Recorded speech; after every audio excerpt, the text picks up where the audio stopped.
আমার এক ভাই প্রায় এক যুগ হয়ে গেছে, সে প্রবাস মানে বিদেশ গেছে, মালয়েশিয়া।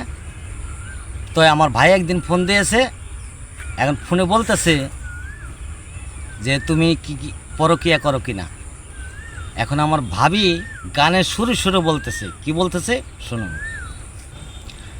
এক যুগ হইল বিয়া করছো, কয়দিন রাখছো সঙ্গে। এক যুগ হইল বিয়া করছো, কয়দিন রাখছো সঙ্গে। আমার নাঙ্গে গো সাঁতারও খেলিবে আমার গাঙ্গে। আমার নাঙ্গে গো সাঁতারও খেলিবে আমার গাঙ্গে।